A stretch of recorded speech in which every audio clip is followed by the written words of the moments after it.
இந்த வீடியோ போட விருப்பம் இல்லை. நிறைய பேர் கமெண்ட்லேயுமே மெசேஜ் டெலகிராம்லேயும் கேட்டுட்ருக்கீங்களா? எல்லாட்டையும் என்கிட்ட சொல்ல முடில.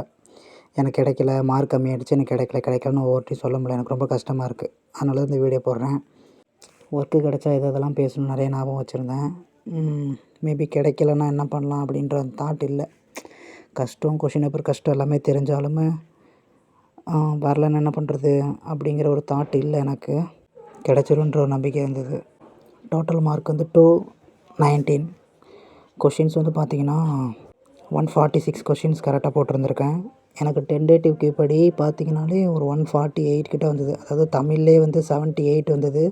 வித்தவுட் அந்த சேலஞ்ச் பண்ண கொஷின்லாம் சேர்க்காமலே ஒரு 78 வந்தது. இப்போ 77 தான் வந்திருக்கு. என்னாச்சு, எதில் போச்சுன்னு ஒரு ஐடியாவும் இல்லை. ரிசல்ட் வந்தப்போ கொஞ்சம் வெளில இருந்தேன். அதனால் சும்மா டெலகிராமில் பார்க்கும்போது மற்றவங்களோட மார்க் பார்க்கும்போது ஒரு 150 152 அந்த ரேஞ்ச் வந்தவங்களே ஒரு நல்ல ரேங்கில் இருந்தப்போ சரி நமக்கு 150 வந்துருமில்ல அப்படின்ற மாதிரி ஒரு ரொம்ப சந்தோஷத்தில் தான் வந்து பார்த்தேன்னா, டக்குனு மார்க் ரொம்ப கம்மியாச்சு. ஒரு 4 மார்க் 150க்கே வரல. ஒரு 4 மார்க் கம்மியாக 4 கொஷின் தப்பாக போட்டிருக்கேன் அப்படின்னு தெரிஞ்சோன்னே ஒரு மாதிரி பக்குன்னு ஆகிட்டு. வேறு ஒன்றும் சொல்ல விரும்பலை. மற்றவங்களையும் கவலைப்படாதீங்க, நெக்ஸ்ட் எக்ஸாம் மூவ் ஆன் பண்ணுங்கன்னு என்னால் சொல்லவும் முடியல.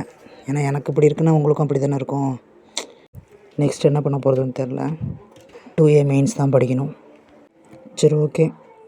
ரிசல்ட் நல்லபடியாக வந்தவங்களுக்கு கங்க்ராச்சுலேஷன்.